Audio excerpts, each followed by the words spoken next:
اب میرے بھائیو آیت نمبر 30 سے آنورڈ یہود و نصارہ کی جو عقائد کی خرابی ہے نا انہیں ایڈریس کیا جا رہا ہے.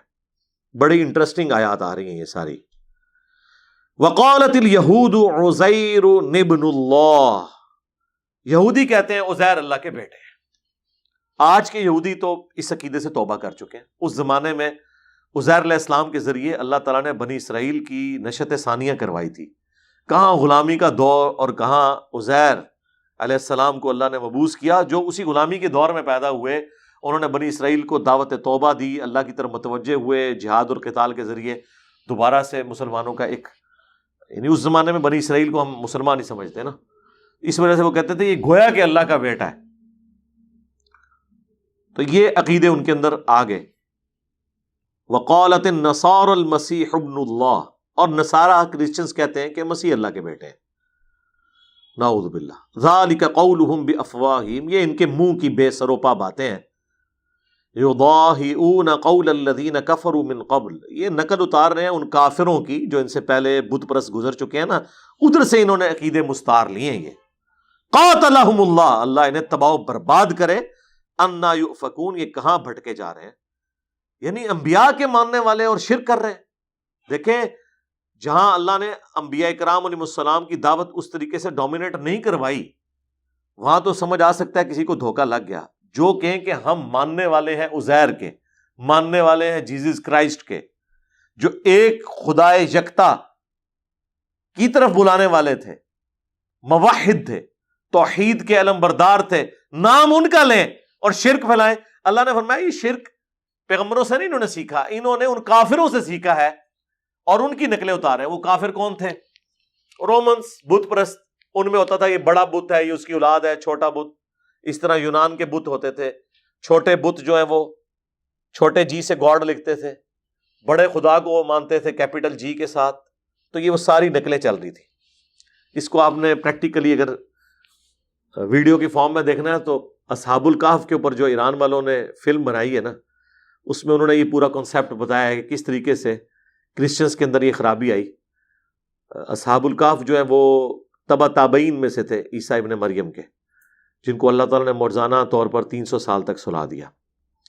عزیر علیہ السلام کے بارے میں بھی قرآن میں آیا ہے، نام تو نہیں آیا، لیکن ظاہر ہے کہ اسرائیلی کتابوں سے، تورات سے ہمیں یہی پتہ چلتا ہے کہ حضرت عزیر علیہ السلام ہی تھے جو 100 سال تک اللہ نے ان کو سلا کے رکھا، اور پھر اللہ تعالیٰ نے انہیں زندہ کیا دوبارہ سے. ظاہر ہے نیند بھی تو ایک موت کی شکل ہی ہے، اور پھر اللہ تعالیٰ نے ان کے ذریعے بنی اسرائیل کو فتح دلوائی. تو اتنی بڑی پرسنالٹی ہو تو اس کے بارے میں ایسا کنسیپٹ آ جاتا ہے. واقعی پھر پرسنالٹی اس قابل ہوتی ہے کہ خدا کے ساتھ کسی کو ٹھہرایا جائے لاجیکلی. یعنی ظاہر ہے جی ہر بندے کو تو نہیں اللہ کے ساتھ ٹھہرایا جا سکتا، یا اللہ کی رشتہ داری جو اس طرح کا کام کر دے کہ غلامی کی زندگی سے نجات دلائی. اور عیسیٰ ابن مریم جو مردوں کو زندہ کر دے اللہ کے حکم سے، تو حضرت عیسیٰ ہی کو اللہ کا بیٹا بنانا تھا نا. ہر بندے کو تو نہیں ہے، ہر بندہ تو اس قابل ہی نہیں ہے، اس کا تو لیول ہی کوئی نہیں ہے کہ اسے کوئی اللہ کے ساتھ رشتہ داری کرے. بڑے بندے کی رشتہ داری جوڑی جاتی ہے.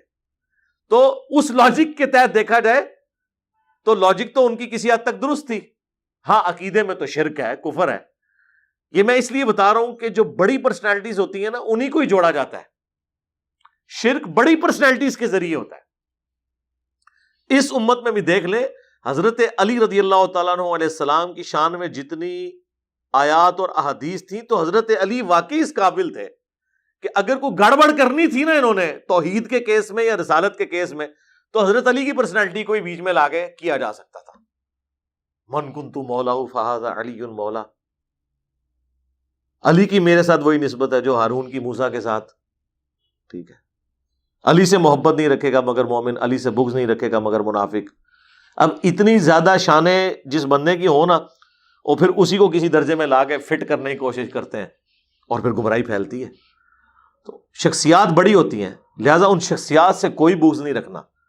ہم جب یہ آیات پڑھتے ہیں ہمارے دل میں کبھی وہم بھی نہیں آتا کہ ہم حضرت عزیر یا جیزس کرائسٹ عیسیٰ ابن مریم کے بارے میں دل میں کوئی نفرت لے کر آئیں کہ یار ان کو اللہ کا بیٹا بنا لیا تھا. تو یار بنانے والوں کا قصور ہے نا. حضرت عیسیٰ کی شان سن کر ہم چڑھتے کیوں ہیں؟ کبھی کوئی مسلمان چڑھا ہے؟ حالانکہ کرسچنز کی وجہ سے مسلمانوں نے صلیبی جنگوں کا ساری تکلیف اٹھائی، پھر بعد میں بھی سو کالڈ کرسچنز، میجورٹی تو ایتھیسٹ، جنہوں نے کارٹون بنائے، لیکن کبھی کسی مسلمان نے رسول اللہ کا بدلہ اتارنے کے لیے جیزس کرائسٹ کا کارٹون نہیں بنایا۔ ایک لمحے کے لیے بھی خیال نہیں آیا کہ ہم حضرت عیسیٰ سے بغض رکھیں۔ ہم جس طرح رسول اللہ پر ایمان لانے کو اپنے ایمان کی بنیاد سمجھتے ہیں، بالکل بین ہی اسی طریقے سے، اسی لیول پہ عیسیٰ ابن مریم کو اللہ کا پیغمبر ماننا اپنے ایمان کی بنیاد سمجھتے ہیں۔ لا نفرق بین احد من رسلی، ایمان لانے میں کسی نبی میں ہم کوئی فرق نہیں کرتے۔ تو لہٰذا جب حضرت عیسیٰ کی کوئی شان بیان کرے تو ہمیں چڑھنا نہیں چاہیے، اور ہم چڑھتے بھی نہیں۔ لیکن مولا علی کی جہاں بات ہوتی ہے فوراً جی شیعہ تو گمراہ ہے جی۔ یہ میں آپ کو فرق بتا رہا ہوں۔ کیا عیسیٰ ابن مریم کی شان سن کے ہم نے کبھی کرسچنز کے حوالے سے حضرت عیسیٰ علیہ السلام سے نفرت کی ہے؟ یا یہ کیا کہ ہمارے سامنے حضرت عیسیٰ کی فضیلت نہ بیان کرو، اور دیکھا نا جی کرسچنز جڑے نا اللہ کا بیٹا کہتے ہیں انہوں؟ نہیں، ہم کہتے ہیں ہم بھی مانتے ہیں ان کی یہ شانیں ہیں، لیکن وہ اللہ کے بیٹے نہیں ہیں۔ تو سرکار پھر مولا علی کو بھی آپ آن کریں کہ ان کی یہ شانیں ہیں، لیکن وہ رسول اللہ کے خادم ہیں، ٹھیک ہے؟ اسی لیے محمد اور آل محمد کہا جاتا ہے، آل علی نہیں کہا جاتا، ٹھیک ہے؟ تو یہ آپ کو میں فرق بتا رہا ہوں کہ بڑے لوگوں کو اس طریقے سے یوز کیا جاتا ہے۔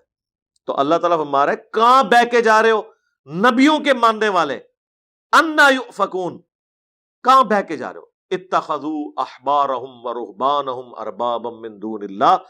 ان بدبختوں کا کیا حال ہے؟ انہوں نے اپنے پادریوں کو، اپنے جوگیوں کو، اپنے صوفیوں کو، علماء کو اربابا من دون اللہ، اللہ کے ساتھ ان کو بھی اپنا رب مان لیا ہوا ہے۔ والمسیح ابن مریم، اور عیسیٰ ابن مریم کو بھی۔ یہ جوگی اور صوفی، یہ اعلیٰ حضرت نے ترجمہ کیا ہوا ہے۔ احبار اور رہبان، احبار وہ علماء ہیں جو علم کی گہرائی میں اترے ہوئے ہوں، یعنی مفتی اعظم، اور رہبان جو دنیا ترک کر چکے ہوئے ہوتے تھے، راہب، جو صوفیاء کا کنسپٹ، یعنی یہ دونوں چیزیں وہاں پہ موجود تھی۔ مسٹسزم بھی کرسچینٹی میں آج بھی موجود ہے۔ اللہ تعالیٰ ہمارا انہوں نے اپنے بزرگ بابوں کو اللہ کے مقابلے پر اپنا رب چن لیا ہوا، گویا کہ جو محبت رب سے کرنی چاہیے، جو عقیدہ رب کے ساتھ ہو، وہ اس کے ساتھ جوڑا ہوا ہے انہوں نے، اپنے مولویوں اور بزرگوں کے ساتھ، اور حضرت عیسیٰ ابن مریم کے ساتھ۔ اللہ اکبر۔ وما امروا الا ليعبدوا الها واحدا، حالانکہ انہیں تو حکم نہیں ہوا تھا مگر یہی کہ اس اکیلے واحد رب کی، معبود کی عبادت کرنی ہے، لا الہ الا ہو، کہ جس کے سوا کوئی معبود نہیں ہے، سبحانہ عما یشرکون، اور اللہ تعالی پاک ہے ہر اس شرک سے جو لوگ اس کی طرف منسوب کرتے ہیں۔ یعنی توحید پہ جو اتنا زیادہ زور دیا جا رہا ہے، کوئی یہ نہ سمجھے کہ اللہ کو ٹینشن ہو جاتی ہے، نہیں، اللہ تو پاک ہے، اپنا بیڑا غرق کر رہا ہے۔ اچھا، اسی آیت کے کانٹیکسٹ میں ایک روایت ہے جس کی صحت میں اختلاف ہے، شیخ البانی اسے حسن سمجھتے ہیں، اپنی تھیم کے اعتبار سے وہ بالکل ٹھیک ہے۔ جامع ترمذی میں ہے، مسند احمد میں، کہ عدی ابن حاتم جب مسلمان ہوئے، انہوں نے کہا یا رسول اللہ، یہ جو قرآن میں آیت ہے سورہ توبہ کی آیت نمبر 31، اس زمانے میں تو انہوں نے آیت کا نمبر نہیں بتایا ہوگا، صرف آیت کا ذکر کیا، اتخذوا احبارهم ورهبانهم اربابا من دون اللہ، یہود و نصارہ نے اپنے مولویوں کو، اپنے جوگیوں، بزرگوں اور صوفیوں کو رب مان لیا تھا اللہ کے مقابلے پر، تو ہم نے تو کبھی بھی اپنے پادریوں کی عبادت نہیں کی، تو یہ اللہ نے قرآن میں کیوں فرمایا؟ تو رسول اللہ نے فرمایا کہ کیا تم اپنے پادری جو علماء تھے، بزرگان دین، صوفیاء کرام، رہبان شریفین، ان کی باتوں کو بغیر تحقیق کے، جس چیز کو وہ حلال کہتے تھے اس کو حلال، اور جس کو وہ حرام کہتے تھے حرام نہیں مان لیا کرتے تھے، بغیر دیکھے کہ اللہ کی کتاب میں کیا لکھا ہے؟ انہوں نے کہا یا رسول اللہ ایسے ہی تھا۔ تو فرمایا اگر یہ رب بنانا نہیں تو اور کیا ہے؟ شریعت کا مالک تو اللہ ہے۔ اچھا، اس سے یہ پتا چلا جو ہم یہ کہتے ہیں نا کہ بابت شاہی کوئی نہیں، یہ بھی اس سے ثابت ہوا کہ آپ نے یہ نہیں دیکھنا کہ مولوی کیا فرما رہے ہیں، یہ دیکھنا ہے کہ قرآن میں، بخاری میں، مسلم میں کیا لکھا ہوا ہے۔ جب حضور کہہ رہے ہیں کہ تم ان کی بات کو مان لیے کرتے تھے یہ دیکھے بغیر کہ اللہ نے کیا نازل کیا ہے، اس کا مطلب ہے کہ نبی علیہ السلام امت کو کیا درس دے رہے ہیں کہ ایک عام آدمی نے بھی دیکھنا ہے کہ قرآن حدیث میں کیا لکھا ہوا ہے، یہ نہیں دیکھنا کہ یہ بزرگ کون ہے جو فرما رہے ہیں۔ بزرگوں کے فرامین بھی دیکھا کہ دماغ کتنے گیا میرا، اڑے گیا دماغ، حالانکہ حدیث میں نے کئی دفعہ بیان کی ہے اس طرف کبھی دماغ نہیں گیا۔ یہ بھی ان لوگوں کے لیے پھکی ہے جو کہتے ہیں جی ڈائریکٹ نہ قرآن حدیث پڑھو، نبی اسلام تو کہہ رہے ہیں ڈائریکٹ پڑھو اور چیک کرو کیڑا کیڑا صحیح گل کر رہے ہیں۔